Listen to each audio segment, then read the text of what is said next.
xibaar yu wér te wóor ca tàng ba abonnez-vous pour ngeen di mën di jot suñuy vidéo. dalleen ak jàmm seen chaîne bi di Buzz 221 HD ki di Yassine Fall di actuel ministre de la justice ci réewu Sénégal ginnaaw bu ko kii di Guy Marius Sagna en tant que député biir assemblée nationale jébbalee akub bataaxal ngir mu daldi andi ay leeral jëmale ko ci ay lënc-lënc ci benn programme bi nga xam ne moom lañu dénkoon ministère de la justice te muy programme de modernisation des infrastructures judiciaires promise ci li ni mel kii di Yassine Fall daal dina ciy andi ay leeral te tamit daal dinay xamal sénégalais yi que ne képp ku daal di laale wala nga daal di taqe ci lënc-lënc boobee jëm ci programme bi yoonu réewu Sénégal dina la daal di teg daan yu méngoog erreur yi nga fa daal di amal. ci li ni mel kii di Yassine Fall ne atum 2021 jàpp atum 2023 ginnaaw bu président Macky Sall daan nekk ci bopp réew mi ne nguur gu fi nekkoon dafa jëloon akub programme daal di koy dippee programme de modernisation des infrastructures judiciaires ne ci li ni mel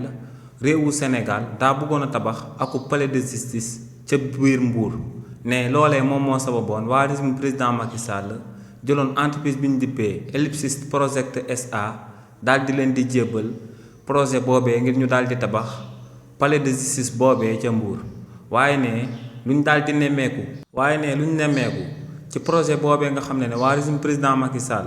dañ koo jëloon daal di koy jébbal entreprise bii di Ellipsis Project SA moom mooy que ne entreprise boobee dañoo tàmbale travaux yi rek mu daal di am akub blocage ndax ne amut woon espace bu doy si bi nga xam ne moom lañ waroon a daal di réaliser palais de justice boobee ca Mbour waaye ne lu daal di jaaxal ñëpp ci mbir moomee moom mooy que ne entreprise bii di Ellipsis Project SA ñoom daal di nañuy jël 75 milliards yi nga xam ne moom lañ jagleloon ngir ñu daal di tabax palais de justice boobee ca Mbour te ne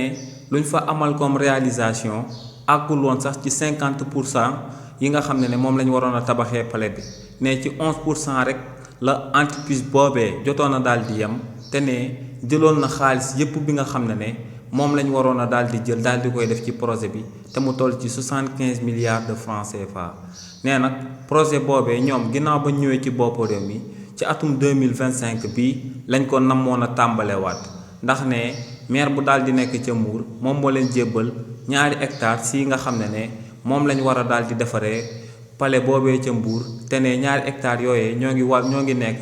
ci wetu stade Caroline Faye waaye ne lu leen jaaxal moom mooy que ne xaalis boobee yépp entreprise bii di Ellipsis Project SA daal dina koy jëfandikoo ba noppi nee nag ci li ni mel dina ci daal di saisir justice su réewu Sénégal ngir képp ku daal di laale wala nga daal di taxe ci 75 milliards de francs CFA yooyee nga daal di koy delloo réewu Sénégal wala yoonu réewu Sénégal daal di dal sa kaw ba lépp loo ci lekkoon ñu daal di koy jël ci ay xeetu tuuma daal di koy teg sa ndodd daal di la koy tëj ci kaso bi. xibaar yu wér te wóor ca tàng ba abonnez-vous pour ngeen di mën di jot suñuy vidéo.